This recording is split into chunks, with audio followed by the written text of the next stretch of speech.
view is a highlight of the future of agriculture on this planet. Can we continue as we are now, or it's impossible?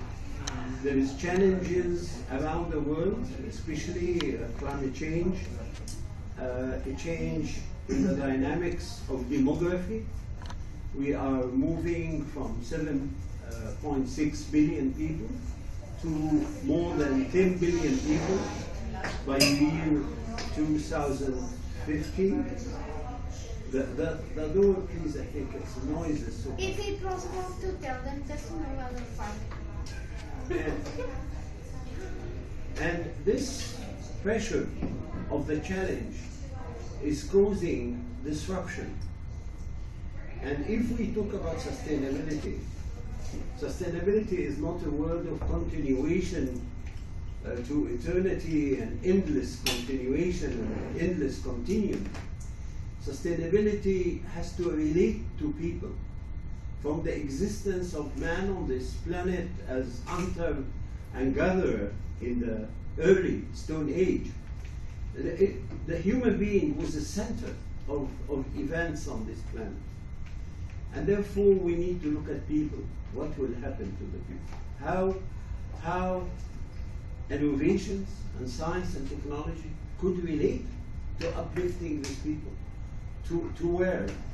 Because we talk always about measurements of the United Nations is measurements related to the degree of happiness and fulfillment of the human being.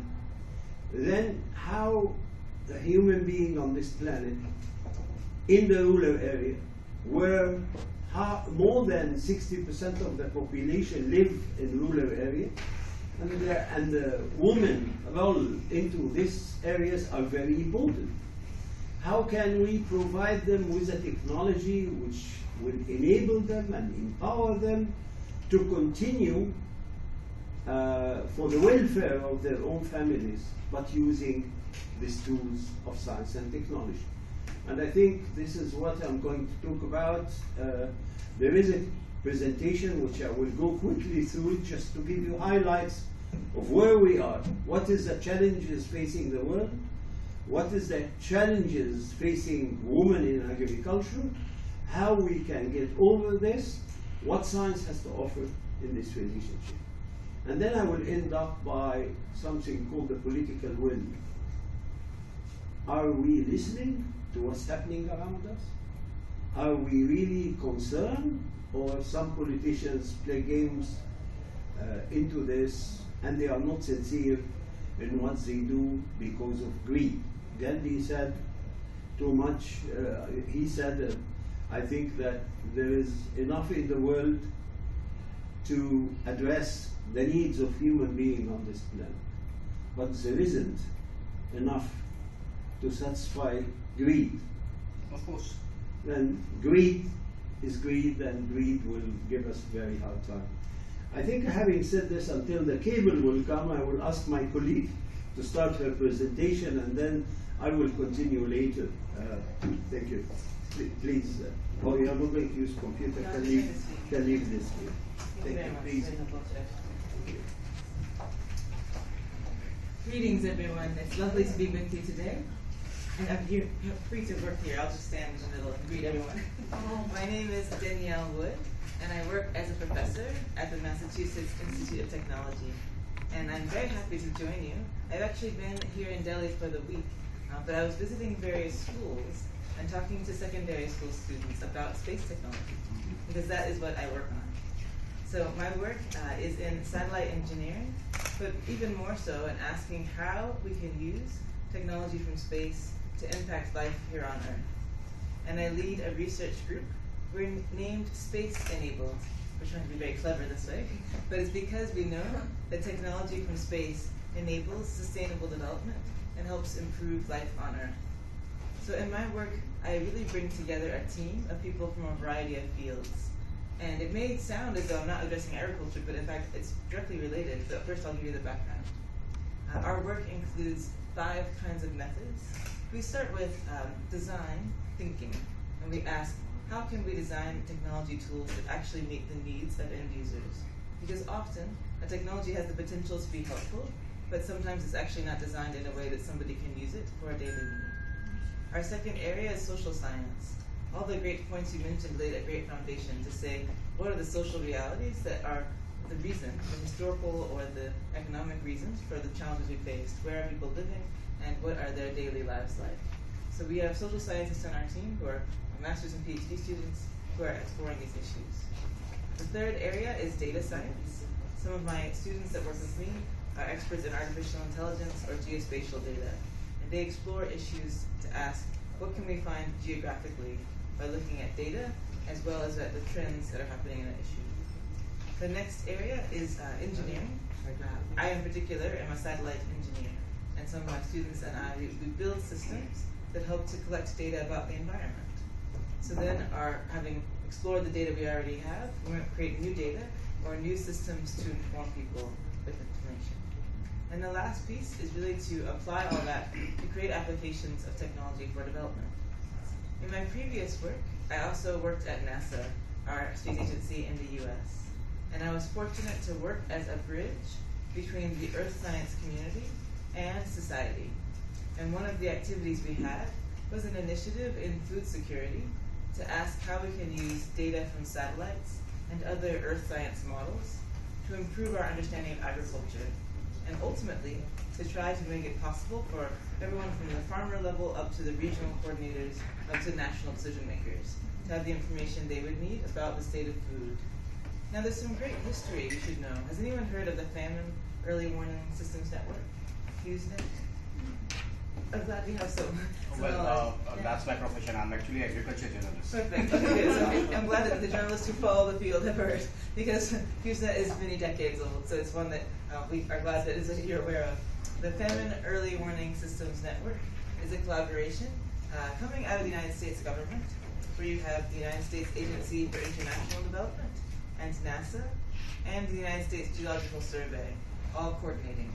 So it means in this case that NASA is operating satellites to observe the Earth, and the USGS team, they are doing a lot of analysis with that data from the satellites, and the USAID team, they are taking the results and taking action. So a typical month looks like there's always data coming down, especially measuring the health and the vigor of the vegetation. Particularly they focus on about 25 countries in Africa, and also Afghanistan. So they will take the results of regular satellite observations, but also there are people who are working on the ground based in these countries who are local people. They're not just asking what the satellites are saying, they're walking around on the street and they know what's going on. They're economists who are looking at the local markets. So they combine some knowledge from satellites about the health of the crops and some knowledge from the local people who are familiar with the markets on the ground. And they're basically trying to estimate, is the country in danger of having a famine or a drought or some food insecurity in next month until our next report. And the wonderful thing is the results of these reports are published online. You can go look at all of them. Every month you can see the results for each region. And you'll see, for example, maps that would say, okay, this region right now is having a major food security crisis. And then the result is that the team from USAID, sometimes in collaboration with the other parts of the US government, will then look for a plan to distribute some food aid if needed, or work with the local governments to make a plan. We're just very happy. We can say that we can see a consistent pattern where there's data coming from space, and then people reviewing it together. They're combining it with data from other sources, like in this case from teams that are working on the ground, and it's actually leading to action. So that's very good news, but not everything has been achieved. I mean, that's just one flow of information. One thing you should know is that the kinds of satellites that we have to work with is changing. So who here is familiar with a satellite that's observing? Anyone think of a name one? What do you or is the type or organization, anything? Go ahead. With the big supermarkets, we use the satellites to get the weather, so we know if it's going to be hot. Oh, we great. get more salads. That's very helpful. No, that's good. So let me give you some examples. So just to give background, so many governments operate scientific or weather-oriented satellites, and they share a lot of the data for free. And these are satellites that are observing the Earth and collecting information about the environment. The cool thing to know about satellites is that each one is really designed as a unique system. So usually no two satellites are the same, unless they're really part of the same family. So I'll speak about the US first, because that's where I'm from, and I've worked directly for the space agency there. But also we could speak about India, which is an amazing space program. So I'll try to give those two examples. But just know that there are many other organizations in Europe and Japan and China that are also working in this field. So in the US, NASA operates about 20 satellites observing the Earth, and many of them have relevance to agriculture. If you talk to people in the US, the classic one you'll hear first is Landsat. Landsat is a series of satellites that have been operating for about 40 years. It's an amazing data set. Now the information from a satellite like Landsat is a regional view. It's not very detailed. It can show, for example, the regional view of maybe a small country kind of all at once, or you can get a region within a country. So it's very useful to give you an overview in this entire region. What are the state of the crops? Are they the same color we would expect to see, given the calendar we're in and the type of crop? Because really the color is showing the photosynthesis and the chlorophyll. But it doesn't tell one farmer what they should do if they're going to their field. It just tells you the overall region. It also doesn't tell you exactly which crops we're looking at. So maybe you can see that overall, their crops are either green or brown, but you can't say whether it's the cassava doing well or is the maize doing well in particular. For that, you would need more detailed data. So for example, NASA gives all the data away from Landsat for free. So it's very useful, especially for national governments as well as for regional nonprofits. So if you want to also influence local decision making at the set of villages or groups of farmers that are working together, we need different data. What we're seeing today is a change in the marketplace, actually. That a number of companies are starting to develop more commercially operated satellites. And they will sell that data, so it's not free, but it's more and more available, so it's becoming more affordable. Has anyone heard of the company called Planet? It's a new company, just coming out of Silicon Valley. But they operate a number of very small, simple satellites. They're actually about this big. They're very small. They're called CubeSats. Now, they are not taking very high-quality science data of the kind NASA would take, but they are taking a picture everywhere on Earth every day. And the detail is much deeper. So, for example, whereas Landsat gives you, they call it 30-meter resolution, meaning something that's 30 meters you can see clearly. These other satellites are giving 1 or 2 meter resolution. But the difference is over here on the 30-meter side, you know for sure that there's a lot of confidence that there's no error in the data. So over here, it's more detailed, but there's also somewhat more errors because it's two different kinds of systems. So in fact, combining the two is very useful. So we're at a current kind of transition in the field. People are starting to ask, if you have the high quality science data from the governments, and now you have more commercial data coming online that's much more frequent and gives you more detail, what will be the information that's available to ask how to improve farming? Because you can ask different questions. For example, you can first ask, is the plant kind of in the state we'd hope it would be at this time of year? Basically asking how green it is, whether it has the process of, they call it evapotranspiration, of kind of perspiring, bringing in the carbon dioxide and taking out the oxygen. Is it doing that in a healthy way? You could also ask, is the soil around it moist enough to grow the plants? And you can ask, what do we expect to see kind of in the coming months due to weather satellites and the overall climate we're in. It's great. I was learning from some scientists that you want to find out, for example, in parts of Africa, if there's going to be a drought, you actually first ask, what's the temperature of the Indian Ocean? Which I didn't realize. And so the process is, in this case, there's teams of scientists that come together from different disciplines, and they're building models that take the information from the satellites and put it into a complex model to help you understand what's happening in the environment. So first you're asking what's happening in the ocean, and that tells you, you might have heard the phrases La Nina and El Nino, right? Mm-hmm. That has to do with what kind of cycle we're in, with the pattern of the temperature of the ocean, which influences the rain. So if you know the ocean temperature, your computer model can estimate what we might expect in the rainfall in the coming months. And from the rainfall, you can start to think about the soil moisture and the temperatures and pressures you'll see experiencing the plants. You also need to know something about the elevation of the land. And then there's excellent scientists called hydrologists who make amazing computer models, and they take the elevation of the land. Any hydrologists in the room, by the way? Water science. Okay, good, good. They take the elevation of the land and the types of soil, and they make amazing estimates to say where will the water flow, where will the crops have access to water based on the rain, but also the flow of the water. And then after doing all that, they spit out some beautiful results, a lot of math, that gives you some estimate of what likelihood we have to grow crops in a certain region. So if you have that excellent computer model, plus you have this daily update of satellite data, we're in an era we're just beginning to start to use all this information. So part of what my team does is say, wow, it's amazing, these scientists are producing quite interesting data, but in fact it's very confusing. Meaning, if you are actually either a farmer or a group of farmers, a collective, or a regional agricultural coordinator, the results that are coming from the scientists are right now just big blocks of numbers that are quite complex, but they are useful, they're relevant. But part of what our team asks is how can we take those kinds of science results and actually translate it into something that can be easily absorbed and understood by the average person? And what questions do either farmers or regional coordinators actually need to answer? So our team often is collaborating with scientists who are the experts, especially in looking at the link between the ocean temperature and the rainfall, and they're trying to apply that to estimate possible crop growth. They're trying to estimate yield. And transfer that knowledge with teams on the ground who are working directly to think about either regional strategy or directly asking what farmers can do. Meanwhile, if you have other kinds of data sources, for example, you put cameras and other sensors on planes, then you could have small systems that local farmers can use to observe how their crops are doing. But of course, when you go down to very small plots, maybe small family plots like you might see here in India, it's not Basically, they're using drones. I was going to say, yeah, so drones is one option, but also maybe in this case, it's not so much that the farmers don't know, meaning if a farmer can walk through their field in a few hours, then actually they know everything that's going on. They actually don't need a satellite to tell them. But what they might need to know is kind of what's happening regionally, meaning if they're having a challenge such as a pest or issues with dryness, it would be nice for them to know whether that's common across the area, whether everyone in their area is going to have that effect and their whole market will be affected, or whether it's more unique to them. So these kinds of questions are very important and very linked to livelihood. And questions around how do we, for example, as different governments or nonprofits provide, for example, farmers insurance and compensation when there's difficulty. We want to see a day where all the data we have from the science results, from the earth science models and the daily satellite detection actually is directly being used to inform decision making. It's happening, I'd say, in small examples, meaning I see different companies that present business models that they're starting. They're trying to present information either to farmers or to insurers. And I've seen different government research projects on the topic. And just now, I was last year helping with NASA starting a food security initiative on the topic. So I see many sort of pilot programs. And I think one day we'll see where this is much more integrated into the system and see more and more results. I think I'll pause there and invite the colleagues to come back. So thank you. Yeah. Let me first thank my colleague, Dr. Danielle, because she really talked about an element which is very important. We will come to it.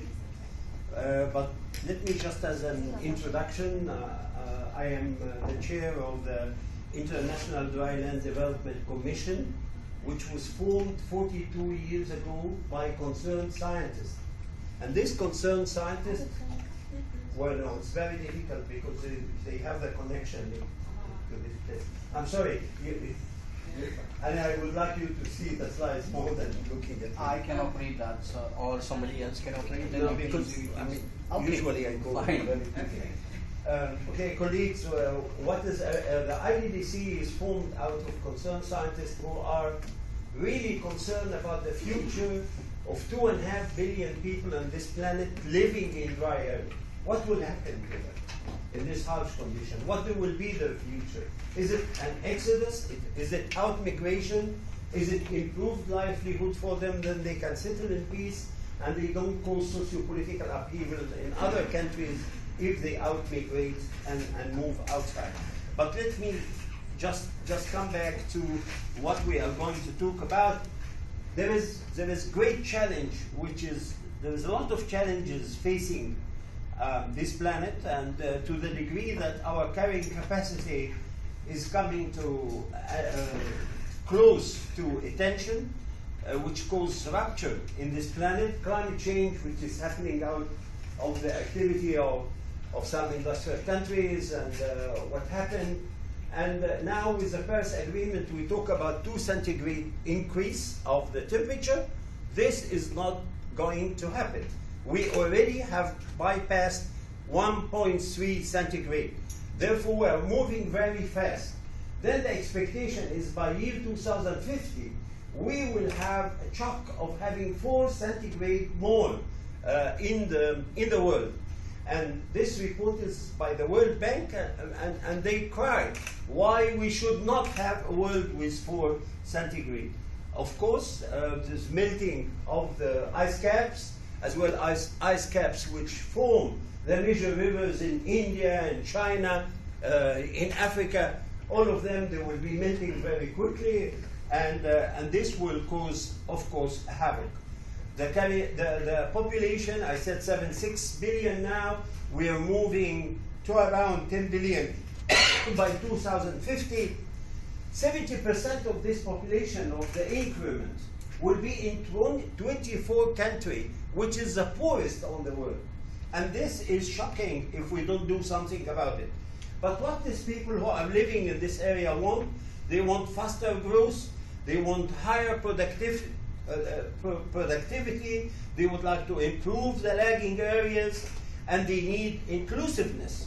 Women and resource-poor farmers and economical opportunities come together on this.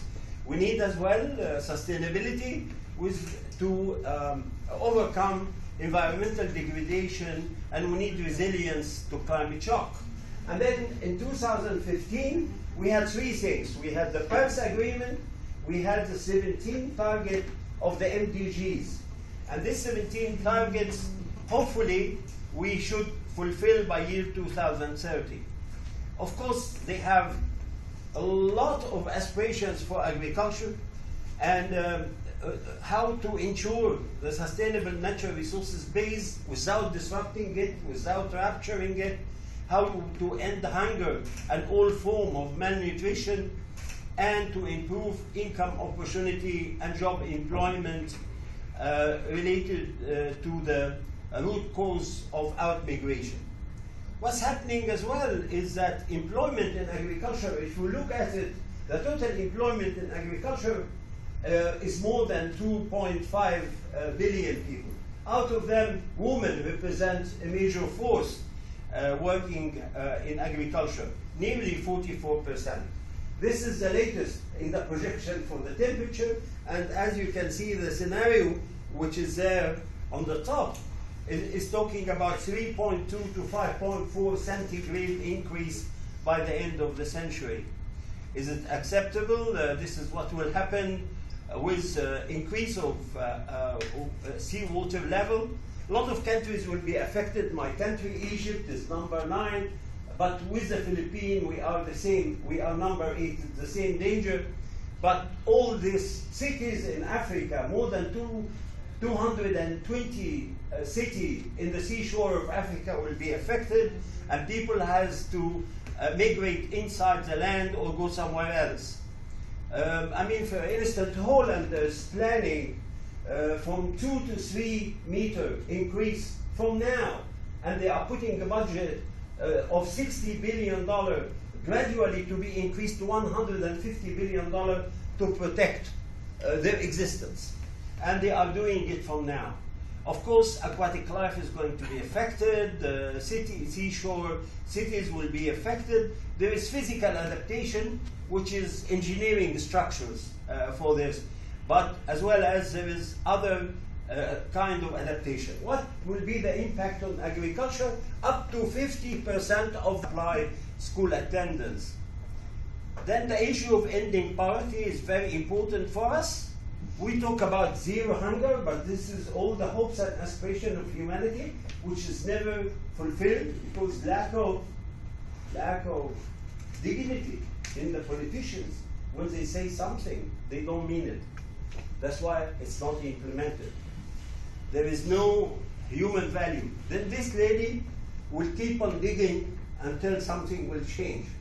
But she's trying very hard. Probably she's carrying a whole family. Feminization of agriculture in Africa is very common because of AIDS and because of all sorts of things, the span of life. And then the grandmothers, sometimes they carry the whole family and they carry the children with them. No way that we will reduce hunger without women. It's true because 45% of agricultural labor is from women. The ladies work from 12 to 13 hours, more than the men per week, as well as there's a lot of indicators here related to the activity of the woman farmer. They will produce more, they will focus more. Women invest up to 90% of their earning back to the household. Men take the money and spread it over, or he'll go and marry another lady or another whatever it is. And therefore we need to look at champions like Muhammad Yunus, who made the Grameen Bank, and he focused on credit for women without collaterals. And this was a breakthrough because 97% of the people who work with the Grameen Bank are women. Then, of all what I said, the world is coming to an edge, and there will be food crisis and financial crisis, as well as the pressure of climate change. It will cause political, it will impact political security, as well as food security and financial lack of economical stability. This is the gloom. This is how things will be if we don't do anything. But if we, like my colleague, she was talking about science and innovation, if we go for new tools of science, the picture will be different. Because we cannot do it without remote sensing and GIS and GPS. This is the latest biotechnology, and genetic engineering and gene editing will change the genetical makeup of plants, simulation models, information technology, including expert system based on artificial intelligence, AI, renewable energy, solar, wind, and biofuel, new energy-saving techniques for desalination of water, because water supply is going to be in shortage.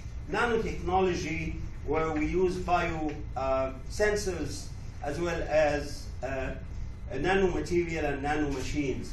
Then if we would like to go through adaptation, we need to use all these tools of science to make a difference in the genetical makeup, to tolerate this 4 centigrade and to tolerate the infection of pathogens, fungus, bacteria, and so on, which will be transboundary. It will go across because the change in the weather and the environment.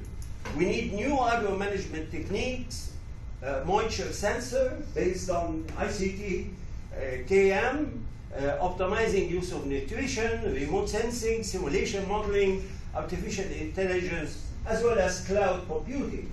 All this will be required. Daniela, you talked about data. This is very important, and we'll come in a second for this. If we look at relative water scarcity, it's staggering because now a lot of countries are moving to acute water poverty, and they may, with this acute water poverty, then everything will stop because there will be no production. Then you have to go to the sea to make desalination, need energy, and therefore we need to do innovations there to change the situation. The emerging trend is based on high tech, is based, like what Daniela has said, is based on a lot of simulation models, computer simulation models, a lot of data analysis, putting scenarios and situations whereby we can do it. Therefore, the human hand will touch another hand which is produced by human, which is a robotic revolution. And robots, as well as humans, which is human to human, but it's a product of human, will be very essential. Computer and electronics in agriculture will be very essential. Data analysis and evaluation, which will come out, and it will go to the computers in tractors, in harvesters, in milling, in every step of the farming system. Please, colleagues. Please. Hi. And therefore, drones like this will be very important. As we are going to personalized medicine, we will come to a stage that every tree in California, for instance, you have peaches and you have pistachio, every tree will have its own personalized nutrition and water supply. Because you will make analysis for what is the soil moisture is with sensors, and it will come to this with the GPS. You know where the tree is, then you know where you need to have these requirements. Therefore, the story here is how to optimize production using quality. And these tools will help us to optimize yield and to increase yield with good quality. Using laser levelers in irrigation, you go for modern irrigation, gated pipes, you go for drip, subsoil irrigation, to hydroponics, even producing vertically, inside, without soil. And this is happening, of course, in different places. In Egypt, I have introduced it since 1980, and now it's everywhere. In Holland, of course, is leading the world on this. This is Newton film technique for hydroponic fodder production inside. Then you can sustain animal feed. Without going even further, for Egypt, we had a strategy for the future until 2030, and we focus on increasing water productivity by research and development, by using ICT-KM and experts for exports of agricultural products, as well to increase productivity in the country. Then we need to improve market access. The woman role there is very important, but we need to understand what we need to do. Linking farmer to market is very important. I don't want to get into details on this. This is all called smart agriculture, but all the elements I mentioned before, I don't have to go through it in details. But let me show you this. I was a vice chair of the board of the Global Crop Diversity Fund. And what we have done in Svalbard, which is in the pole, we have developed with a Scandinavian gene bank, we have developed a vault inside a glacial mountain to save 6 million accessions, seeds, samples for humanity. And they call it the NOAA boat. This is the board which I was the vice chair of. On this side here, Wangari, she is a Nobel Prize winner from Africa, and we had as well the head of the Agricultural Research of India is next to her, and from the other side is myself and the other people. But I'm showing this for you to say that conserving the diversity which is God given to this planet, we can build up crops which will take 4 centigrade or more. We can build up on crops which will have better post-harvest quality. For instance, in the States, a company, DeKalb and Pioneer, has produced a drought-resistant maize. In Egypt, a genetic engineering lab produced a GM, or genetically modified wheat, which will take higher temperature. This is the gene editing, whereby you edit your genetical code as if you are editing a book, which is, it will facilitate the improvement of the genetical makeup. Going through crops which will take less water, but it has high nutrition, like date palm, like figs, like pomegranate, is very important. Use of nanotechnology is happening now, and it will continue happening in different issues. Use of solar energy as well as biogas is very important. We have to link the Sustainable Development Goals with what's called the Sendai Declaration for Risk Management, as well as with the Paris Agreement. Talking about the political will, Al Gore, his movie, I thought sometimes that should be really repeated to all the politicians every night, requirement for them that they listen to it every night. Then they will have nightmare, and in the morning they can have good decisions. But Al Gore has gone away, and people, even his country, are trying to forget what happened. So Obama, after all the meetings we had, was saying, I'm sorry, we could have done it before, and things is moving very fast. This wonderful man from India was concerned all the time. This is President Abdul Kalam, whom I had the honor of knowing him. This man has done a lot, and before him, India has a lot of intellectual capacity in relation to the relationship between the environment and people on this, like MS Swaminathan and others. I don't want to mention names, then I forget a lot of wonderful people. MS Swaminathan is there. He's a guru in agricultural research. Let me give you glimpses of the failure of the political will. In Cancun, we said, we have gone to a meeting in Copenhagen, and we call it Copenhagen, and it didn't work. All what we wanted is 2 boxes.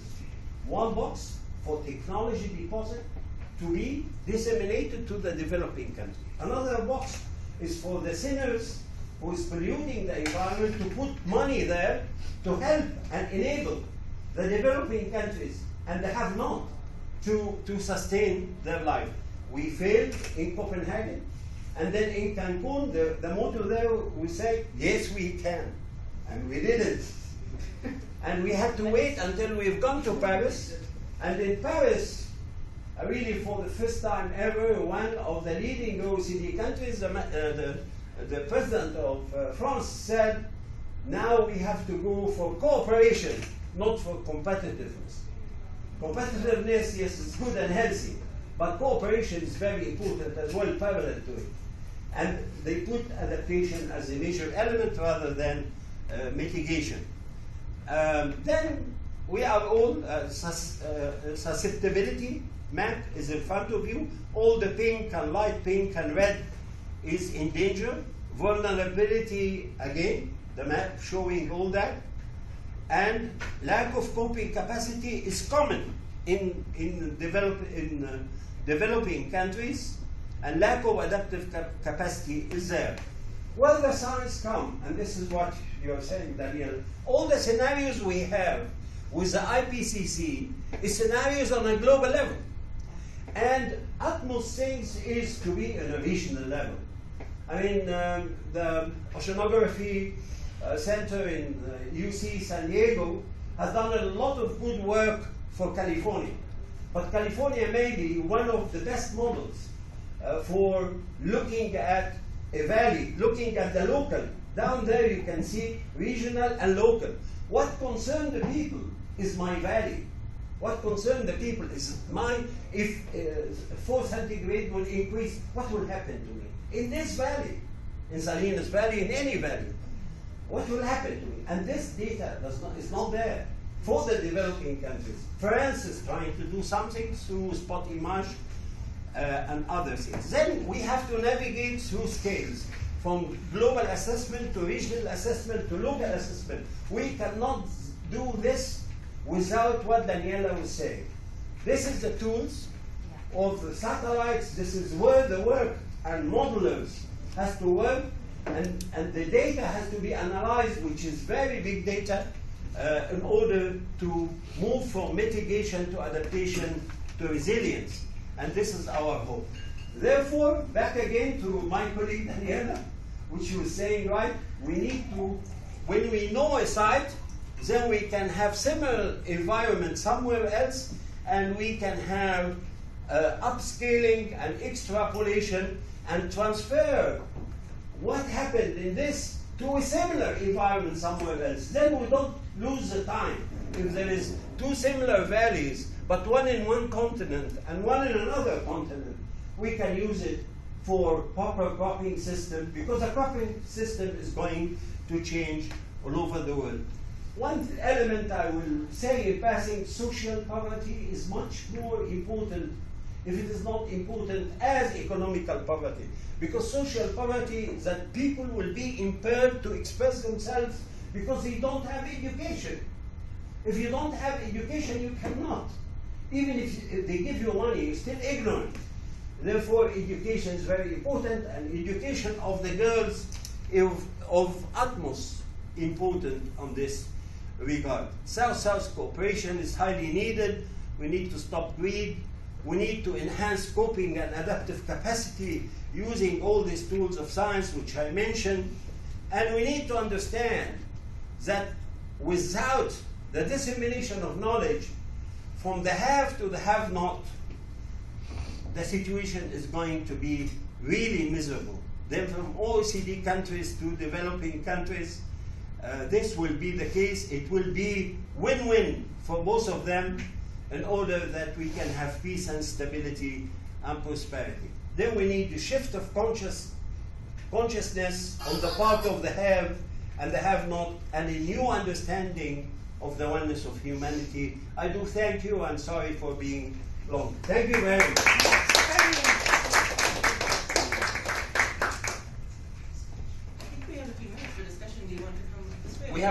13 minutes. I am coming.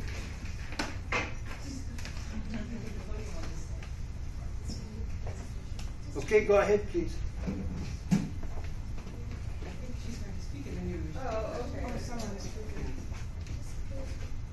Okay, please. Oh, there is a third speaker. You was absent. Actually, I was in another session. Good morning. Yeah. Why don't you? Sure. I'm sorry. We didn't know that she's here. We were not supposed to. We can take maybe a short question while listening. I was curious, so to make immediate change or forceful change, you need to go there, and I don't know if you have any like thoughts or recommendations. I mean, I know that we didn't participate in Paris. Yeah, well, but I mean, you have wonderful people, champions like Bruce Elpers, the president of the American Academy of Science, who is a friend, and he really opposed Mr. George Bush's position vis-a-vis climate change, and he opposed on behalf of the American Academy of Science.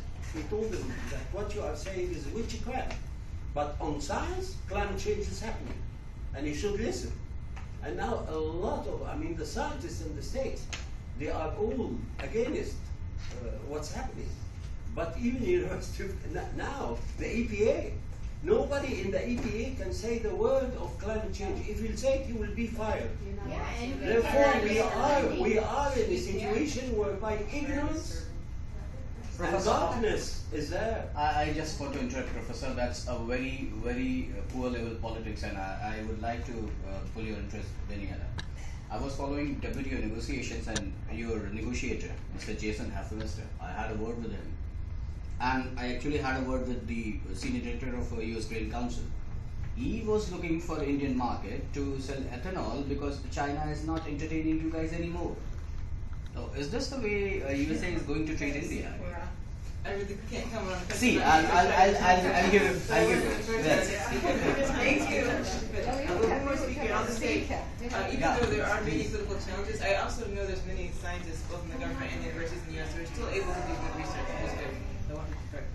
Good afternoon, everyone. Actually, my presentation is on mostly on waste management, and I have been aligned with this segment. So I'll take just few minutes to complete it. Or can I go there and? Yeah. So climate change is real; it's happening, and we all are aware about it. At least those who are here.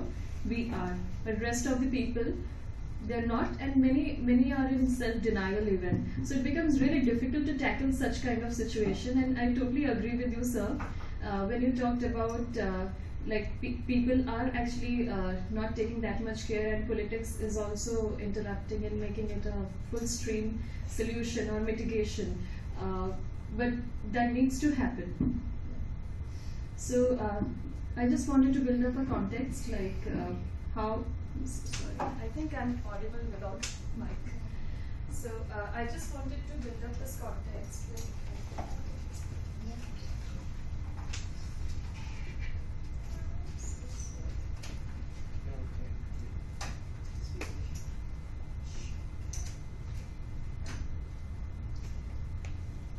So this is what we are actually causing to our aquatic reservoirs.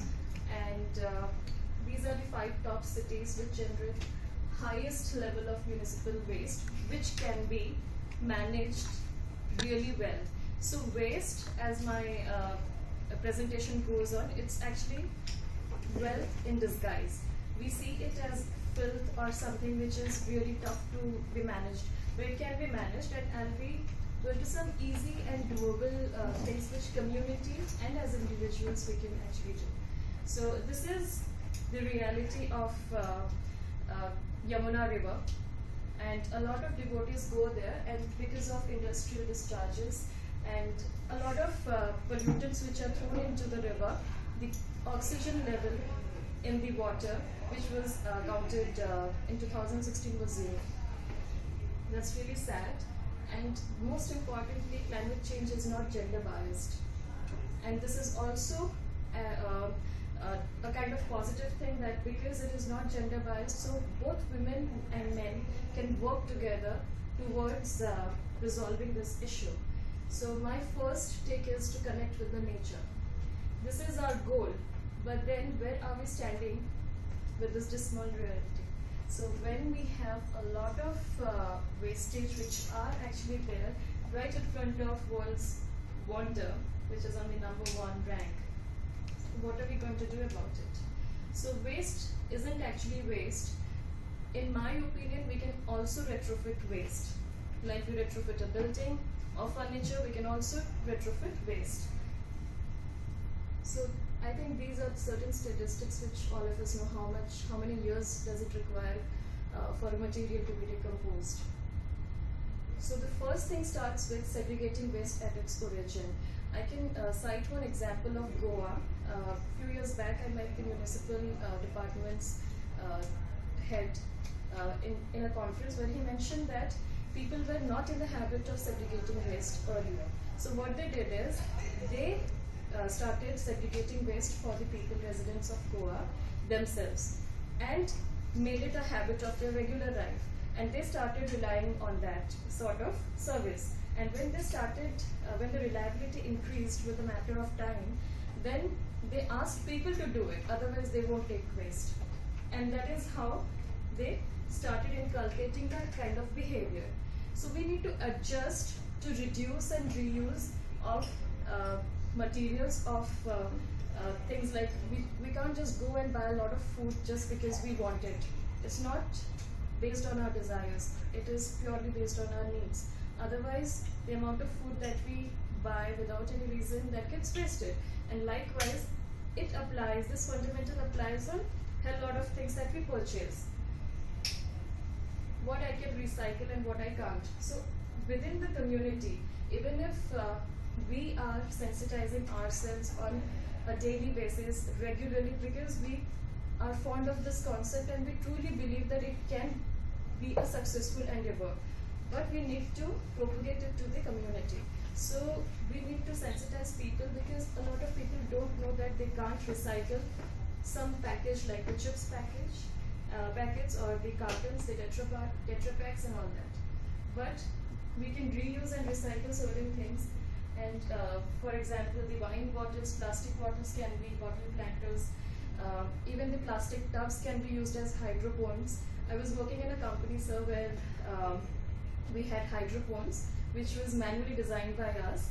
And I'm sure you might have heard of Pahanpur Business Center, Mr. Kamal Mittal's company. So there we were working with the vermi manure that we produced in our office campus with the cocoa peat, and below it we had water levels, and below it we had the motor and other wiring systems. And the plants really performed well, and they performed well because of which we could actually breathe cleaner air, because we planted oxygen generating plants. So they were the common house plants that we used. Then reusing this thing, like we have a lot of clothes in our wardrobes which are just lying that way. We can donate. There is one NGO. Okay, before going to that NGO, let me just tell you this is a simple fact. In India, we wear saris. Sari is like 5 to 6 meter long cloth. And it's not, I'm going against saris, it's just that if you have an old sari which you can, which is not of any use to you at the moment, then you can probably give it away, donate and contribute. This is my idea, my perspective. So with 1 6 meter sari, you can create 2-3 clothes for those people who don't have anything to clad their body. 4 to 6 clothes for infants, for babies, and likewise. So now coming to the waste generation thing, I visited the workshop unit of Coun, which is an NGO working here in Delhi, and they are actually recycling and reusing products, waste products. I had donated a lot of clothes. It's not just clothes that they take, they also take toys, they also take utensils and likewise, so that they can give it to those who are in need. And they were making sanitary napkins with by the virtue of whatever contribution that they get. They are also making bags, they are also making this, and that had a lot of things that they're making. Now, you can give all of this, and what they don't accept, that is also there. And there is a friend of mine who has a startup which actually helps in upcycling.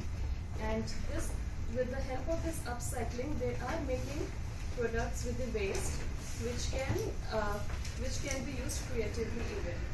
So she's the one, and they're making even cities out of rubber tires and out of cans which are available and thrown in the just littering the ground. This is this situation in the reverse, but there is another friend of mine who is working on dealing with this. What they're basically doing is, when devotees go and offer flowers or something, and they just, in that ritual they offer waste in disguise. So what they do is, they try to prepare organic color out of this waste flowers. This is also part of my slide, so when I was looking at your slide, it reminded me. And this is how I feel is the ideal way of dealing with the food waste. So I think the best part is, either you feed those who are hungry, or you try to create vermi manure which can further be enhanced and that further be used, and you can just take as much as you can eat. Now this is another issue. When we go to any eat out place, so we will try to basically have ketchup. That is our favorite ingredient.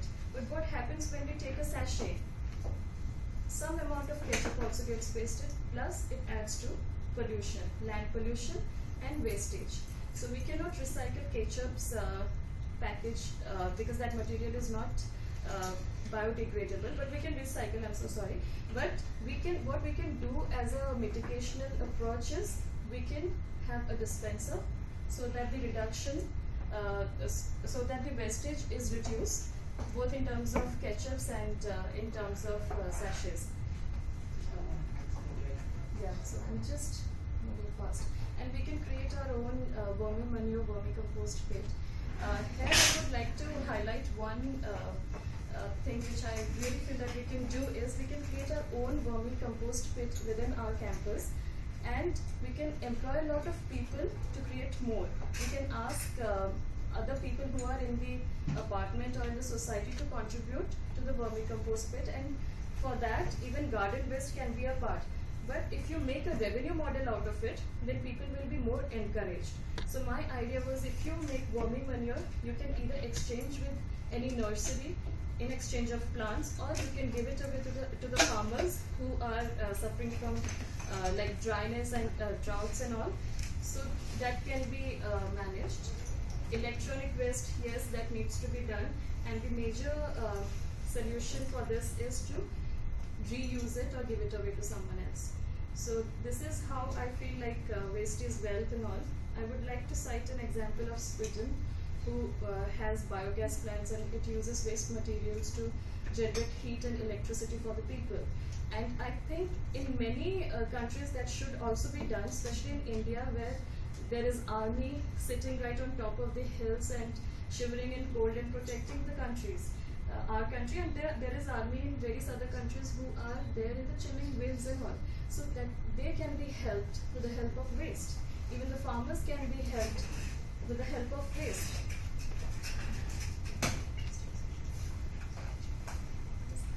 Yeah, we'd like to have our full hour if you don't mind. Yeah, sure. I'm just skipping.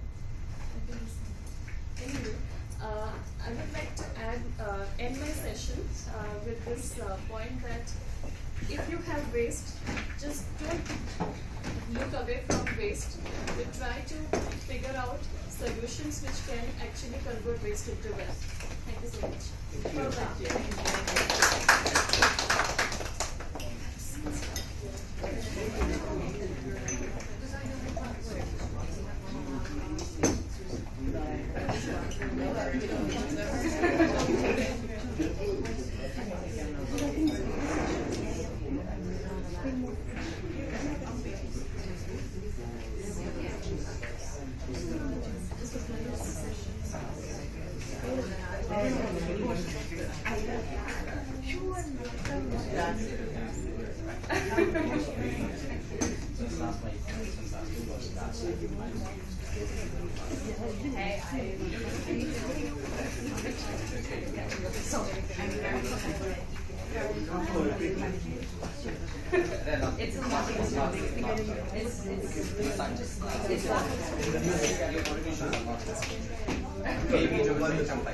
Please.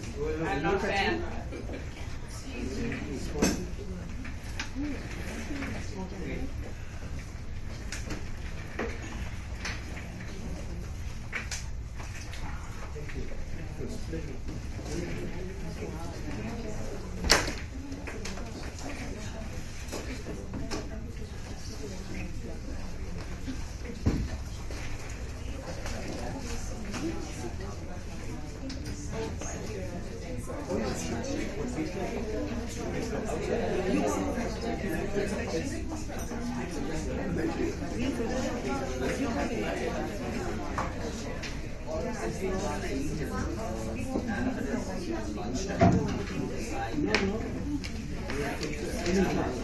Now is okay?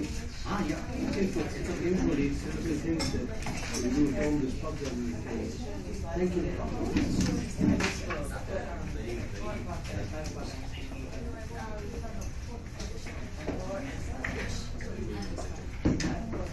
This is my card. I appreciate it. We'll be looking forward to see you.